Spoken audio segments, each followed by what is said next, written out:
Bilang kinatawan ni Pangulong Ferdinand R. Marcos Jr., hayaan po ninyong basahin ko sa inyo ang mensahe na kaniyang inihanda bilang pagkilala sa isang artistang minahal at patuloy na minamahal ng sambayanang Pilipino, ang ating pambansang alagad ng sining na si Nora Honor. Narito po ang mensahe ng Pangulo. Paano ka nga ba babati ng isang magandang umaga kung ang boses na minsan ginising ang buong sambayanan ay tuluyan ng tumahimik? Katangi-tangi ang isang Nora Honor. Wala siyang kinantang awitin o ginampanang papel na hindi sumalamin at pumukaw sa damdamin ng mga tagapakinig at manonood. Kahit hindi mo man naranasan sa buhay, ngunit ramdam at batid mong may bahagi ka sa Kanya at siya sa iyo. Dahil sa Kanya, napagtanto kong may sining pala sa pagiging ordinaryo, na hindi mo kailangan sumigaw para mapansin, na hindi kailangan may malaking eksena para umalangingaw ang panindigan. May bisa pala ang luha na hindi nakita ng lente, dahil ang pinakamalungkot na eksenang iniwan niya ay yung hindi siya umiiyak, pero tayo ang lumuluha. May mga artista na hinuhubog ng ilaw, may mga bituin na tila ba ay isinilang sa entablado, pero may iilan naman na lumitaw, hindi para magbigay aliw, kundi hindi upang kumatawan sa bawat isa sa atin. Si Nora ang nagpahayag ng natutulog at kinukubli nating damdamin, mga emosyong walang eksaktong pangalan, pero totoo, mabigat at pamilyar. Minahal siya dahil siya ang unang artista na hindi mo kailangang abutin. Siya na mismo ang lumalapit sa atin. Sa Bona, hindi siya basta nagpakumbaba. Isa siyang babae na nagtiwala ng buong buo at dahil doon, nawasak ng buo. Pero kahit basag ang puso, naroon pa rin siya, nagluluto, naglalaba, nakatingin, hindi marunong umalis, hindi marunong mang-iwan.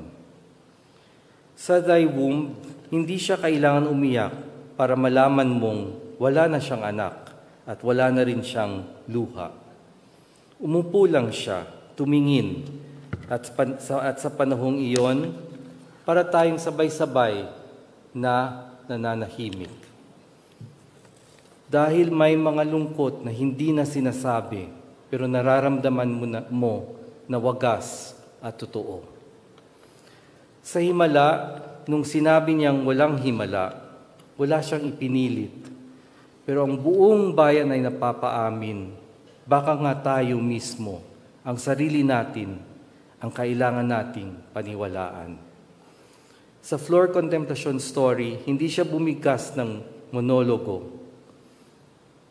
Pero sa kanyang muka, nakita natin ang hirap ng mga OFW na hindi man lang nadinig bago hinatulan. At sa minsan may isang gamo-gamo nang isinigaw niya ang "My brother is not a pig." Bigla nating naunawaan, hindi lang niya ipinagtatanggol ang kanyang kapatid, ipinaglalaban niya ang dignidad ng buong bansa.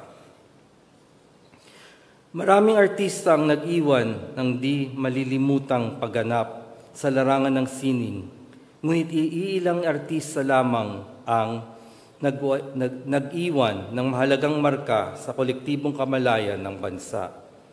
Ngayong araw, kinikilala natin ang isa sa mga ito, ang natatanging si Nora Honor.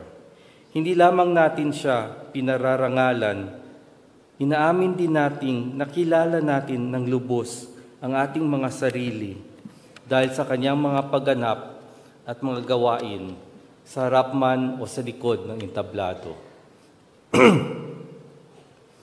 Maraming salamat, Nora. Hindi lamang sa pagganap, kung hindi pati na rin sa pagturo sa amin ng halaga ng pagpapakatotoo. na pagsasasalamin sa damdamin ng bawat Pilipino at sa pagpapakita sa buong mundo ng angking galing ng Pilipino.